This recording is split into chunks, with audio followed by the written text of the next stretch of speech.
টিটুকে উচিত শিক্ষা দিয়ে কোজাগরি যাচ্ছে দোকানে। সম্পূর্ণ জানতে ভিডিওটিতে একটি লাইক করে প্রথম থেকেই দেখতে থাকো। হ্যালো বন্ধুরা, টলিউড স্টুডিও পাড়া চ্যানেলে তোমাদেরকে স্বাগত। গল্পের শুরুতেই দেখা যায় যে কোজাগরির দোকান খুব সুন্দর করে সাজাচ্ছে আসমান আর তোতা। আসমান আর তোতা যেখানেই থাকবে তাদের মধ্যে ঝামেলা হবে না, সেটা তো হতেই পারে না।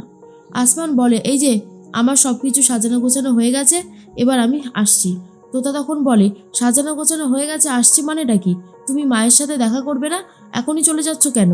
আসমান বলে, তোমার মা কখন আসবে সেটা আমি কি করে জানবো? আর তাছাড়া আমার এখানে থাকতে ভালো লাগছে না, আমি বরং বাড়ির দিকেই যাই। তোতা বলে, দাঁড়াও, আমার তো আর কয়েকটা কাজ বাকি আছে, করে নিয়ে একসাথে বেরিয়ে যাব। আসমান বলে, মানেটা কি? আমি কি তোমার জন্য এতক্ষণ এখানে অপেক্ষা করে থাকবো? সেটা কখনো হবে না, আমি বাড়ির দিকেই যাব।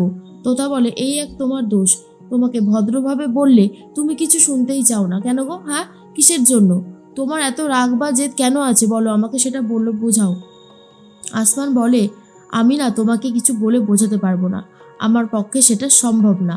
আশা করি তুমি আমার কথাটা বুঝতে পেরেছো। এরপর তোতা নিজের মতন কাজ করতে থাকে আর বলে, তা তুমি তোমার গার্লফ্রেন্ডের জন্য তো অপেক্ষা করতে পারো, আমার জন্য অপেক্ষা করতে তোমার এত সমস্যা হয় কেন? হ্যাঁ, কিসের জন্য? আর আসমান বলে, আমার গার্লফ্রেন্ডের সাথে তুমি নিজের তুলনা করছো? সত্যি হাস্যকর ব্যাপার, কেমন যেন লাগছে, হাসি পাচ্ছে শুনে। এরপর আসমান হাসতে থাকলে তোতা বলে, এবারে না আমি তোমাকে ছাড়বো না কিন্তু। আসমান বলে, তুমি যদি ছেলে না হতে তোমাকে আমি এক ঘুষি দিয়ে শেষ করতাম। তোতা বলে, ও তাই নাকি? আর আমি বুঝি দাঁড়িয়ে দাঁড়িয়ে ফ্যাল করে শুধু কেঁদেই চলতাম? সেটা কখনোই হতো না, আশা করি বুঝতে পেরেছো আমাকে দেখে। এর মধ্যেই বাড়িতে সবাই মিলে রেডি হচ্ছে আর তোতাও চলে এসেছে বাড়িতে, রেডি হতে থাকে। তখনই টিটু আর টিনটিন বলে, আজকে কি তাহলে ব্রেকফাস্ট হবে না?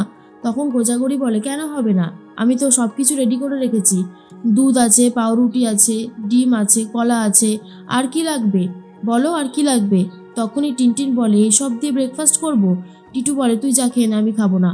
কোজাগরি বলে, বছরে 365 দিন, 365 দিনই চেষ্টা করি ভালো কিছু রান্না করে খাওয়ানোর, একটা দিন যদি এদিক ওদিক হয় তাহলেই তোমাদের চেঁচামেচি শুরু হয়ে যায়, তাই না? শোনো, আমি না তোমাদের চেঁচামেচির ধার ধারছি না, খেলে খাবে, না খেলে না খাবে, তাতে আমার কিছু যায় আসে না। কথাটা মনে আছে তো? হ্যাঁ, আজকে আমার দোকানের একটা পুজো আছে, আমাকে সেখানে যেতে হবে। তোমরা কি চাইছো, আমাকে সেখানে যেতে দেবে না? তোমাদের প্ল্যানিং কিন্তু আমি বুঝতে পেরে গেছি।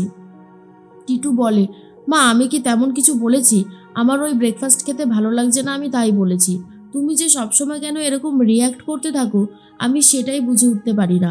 কোজাগরি বলে, রিয়্যাক্ট তো করতেই হয়, তোমরাও তো সহজ সাধারণভাবে কথাটা বুঝতে পারছো না, সেই জন্যই তোমাদেরকে বোঝাতে গেলে একটু তো কথা বলতেই হবে।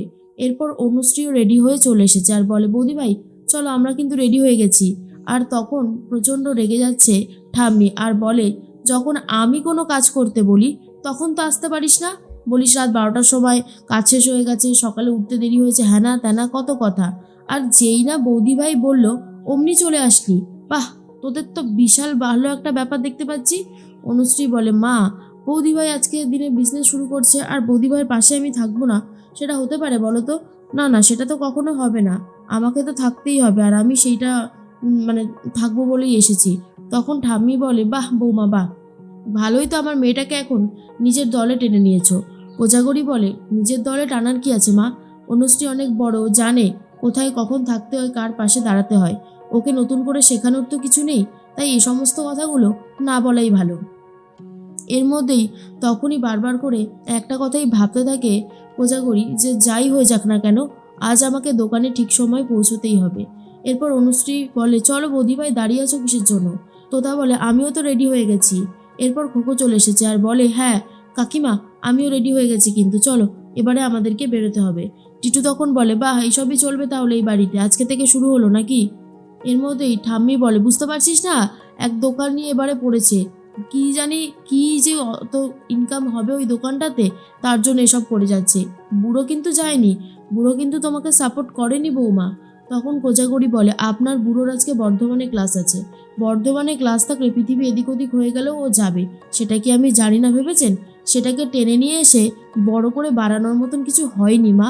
আর আপনি সবসময় আমার সাথে এমন করেন কেন বলুন তো? আপনার তো আরও একটি ছেলের বউ আছে, আপনি জানেন সেটা? কই, তার সাথে তো কখনো আপনি পেরে ওঠেন না, আপনার যত পেরে ওঠা আমার সাথে, তাই না? আপনি আমার সাথে বারবার এরকম কেন করতে থাকেন?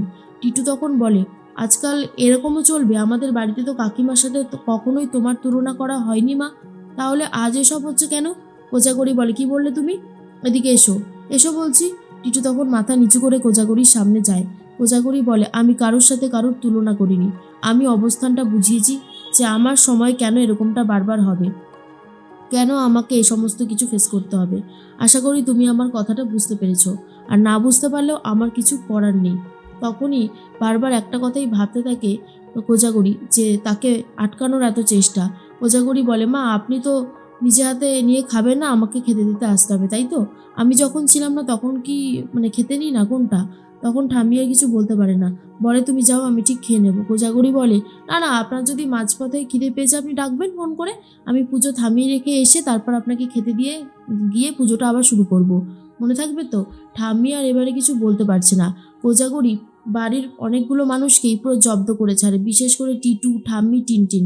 খোকো তখন বলে, ও কাকিমা, মাথাটাকে একটু ঠান্ডা করো, পুজো শুরু হবে একটু পরেই, তুমি যদি এত মাথা গরম করো তাহলে তো খুব সমস্যা হবে গো, তুমি এত মাথা গরম করো না, দেখবে সব ঠিক হয়ে যাবে, শুধু একটু ধৈর্য ধরো।